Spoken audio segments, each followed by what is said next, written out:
Sir আমি এটাই বলছি যে ওই পেডোফাইলরাই মসজিদে যায় ওরাই আপনাকে মানতে হবে যে আপনার প্রশ্নে ভুল আছে।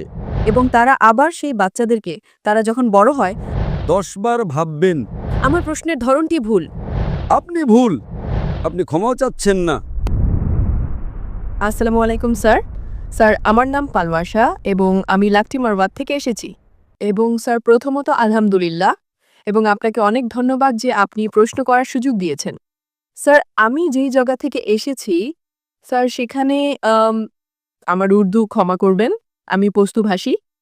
স্যার তো আমি যেখান থেকে এসেছি সেখানে স্যার পুরোপুরি ইসলামিক ধর্মীয় সমাজ ব্যবস্থা রয়েছে। সেখানে মহিলারা প্রয়োজন ছাড়া ঘরের বাইরে যান না। স্যার সেখানে মহিলারা ঘরে থাকেন এবং পুরুষরা কোনো নামাজ কাজা করে না। এবং প্রতি বৃহস্পতিবার রাতে শবে জুমা তাবলিগি জামায়াত বা দাওয়াত ইলাল্লার পথে বের হওয়া মানুষদের বয়ান হয়। তো স্যার তারা সেখানে যায়। সম্প্রতি সেখানে একটি অনেক বড় তাবলিগি ইজতেমাও হয়ে গেছে স্যার। আর আমাদের এলাকার সমস্ত মানুষ খুব ধার্মিক এবং তাদের সামাজিক আচার আচরণও ধর্মের উপর ভিত্তি করে চলে। কিন্তু স্যার আমার প্রশ্ন এখানে এটাই যে আপনার প্রজ্ঞার আলোকে অর্থাৎ আপনার প্রজ্ঞা অনুযায়ী এর কারণ কি হতে পারে যে স্যার সেখানে মাদকাসক্তি, ব্যভিচার, শিশুকামী এবং বিভিন্ন ধরনের যেমন সুদ এবং এই ধরনের খারাপ কাজগুলো গেড়ে বসেছে। স্যার তো আপনি কি কারণ বলতে পারেন যে সেখানে সমাজ কেন ভেঙে পড়ছে এবং আমাদের উলামারা কেন এদেরকে চিহ্নিত করে না, বিশেষ করে পেডোফাইলদেরকে? বোনের প্রশ্ন হলো, তিনি যে সমাজ থেকে এসেছেন সেখানকার মহিলারা খুবই ইসলামিক মহিলা। তারা প্রয়োজন ছাড়া ঘরের বাইরে যান না। আমিও প্রয়োজন ছাড়া ঘরের বাইরে যাই না। আর পুরুষদেরও প্রয়োজন ছাড়া ঘরের বাইরে যাওয়া উচিত নয়, হ্যাঁ কি না? আপনি প্রয়োজন ছাড়া বাইরে যান? না স্যার। আপনি যান না, মাশাআল্লাহ।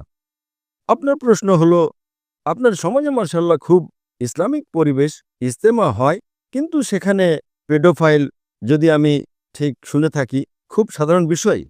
একদম ঠিক স্যার। আর আপনি বলেছেন যে জিনাও সাধারণ বিষয়।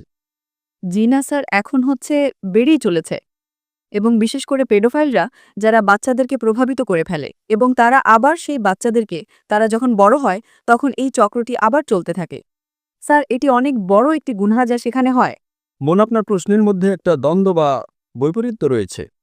আপনি বলছেন আমার সমাজ ইসলামিক, আবার বলছেন সেখানে পেডোফাইল আছে।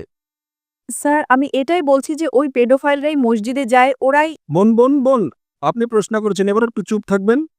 জি স্যার। আপনার প্রশ্ন তো শেষ হয়ে গেছে, তাই না? আমার উত্তর শুনতে চান কি না? জি স্যার। তাহলে আপনার প্রশ্ন শেষ। এবার আমার উত্তর শুনুন। আপনি যে প্রশ্ন করেছেন, আমার মতে এটা একটা স্ববিরোধিতা। আপনি বলেছেন আমার সমাজ খুবই ইসলামিক এবং আমার সমাজে পেডোফাইল আছে। দুটোর মধ্যে দ্বন্দ্ব রয়েছে। কোনো ইসলামিক পরিবেশে পেডোফাইল থাকতেই পারে না। হয় আপনার প্রথম অংশটি ভুল অথবা দ্বিতীয় অংশটি। এটা সম্ভবই নয়। খুবই ইসলামিক আবার চুরি করছে? সম্ভবই নয়। আপনাকে মানতে হবে যে আপনার প্রশ্নে ভুল আছে, প্রথম অংশে অথবা দ্বিতীয় অংশে, হ্যাঁ কি না? সহজ ব্যাপার। আমার সমাজ খুব ইসলামিক, আবার পেডোফাইল আছে। পেডোফাইল মানে বাচ্চাদের সাথে জিনা করা। হতেই পারে না।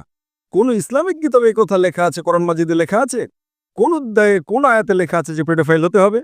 কোন হাদিসে লেখা নেই।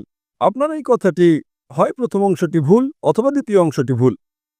দুটো কথাই তো সঠিক হতে পারে না। এ কারণেই আপনার প্রশ্নে দ্বন্দ্ব রয়েছে। আপনার এটা বলা উচিত যে আমার সমাজ মনে করে যে তারা খুব ইসলামিক, তাহলে আমি মানতে পারি। এটা বলা যে ইসলামিক, মহিলারা প্রয়োজন ছাড়া ঘরে বাইরে যান না, আরে পুরুষরা তো প্রয়োজন ছাড়া বাইরে বেরোচ্ছে, এটাই তো সমস্যা। কি প্রয়োজন? পেডোফিলিয়া। এ কারণে কখনো কারোর উপর অভিযোগ আনার আগে 10 বার ভাববেন। এই প্রশ্ন যদি আপনি আল্লাহর দরবারে করেন তাহলে তো আপনি ভেসে যাবেন আমার বোন। আপনার ক্ষমা চাওয়া উচিত, কারণ আপনার প্রশ্নটি ভুল। স্যার আমার এটাই প্রশ্ন যে সেখানে এই ধার্মিক লোকেরাই পেডোফাইল। বোন বোন, আপনাকে প্রথমে স্বীকার করতে হবে আমার কথা। যদি আপনি স্বীকার না করেন তাহলে আমার উত্তর এখানে শেষ। ঠিক আছে স্যার, আমার প্রশ্নের ধরনটি ভুল। ধরন ভুল নয়, প্রশ্নটাই ভুল। আপনি ভুল। আপনি আপনার সমাজের উপরেই অভিযোগ আনছেন। প্রথমে বলছেন ইসলামিক, তারপর বলছেন পেডোফিলিয়া। দুটোই ভুল। দুটোর মধ্যে একটি সঠিক হবে অথবা একটি ভুল হবে। এটাকে বলে, এটা কি হয়, আপনি মিডিয়াকে শুনে শুনে পুনরাবৃত্তি করেন। দুটোই তো সঠিক হতে পারে না। যদি দুটোই সঠিক হয় তাহলে নাউজুবিল্লাহ কোরআনে ভুল আছে। কোথায় কোরআনে লেখা আছে যে বাচ্চাদের সাথে যে না করো? তো অনেক সময় মিডিয়ার এটাই কাজ, অভিযোগ লাগাও, প্রশ্ন করো, যা কিছু বলে দাও। কোরআন মাজিদে সূরা হুজরাতে লেখা আছে, সূরা নাম্বার ৪৯ আয়াত নাম্বার ৬, যে যখনই কোনো তথ্য আসে তা পুনরাবৃত্তি করার আগে তুমি তা যাচাই তদন্ত করো।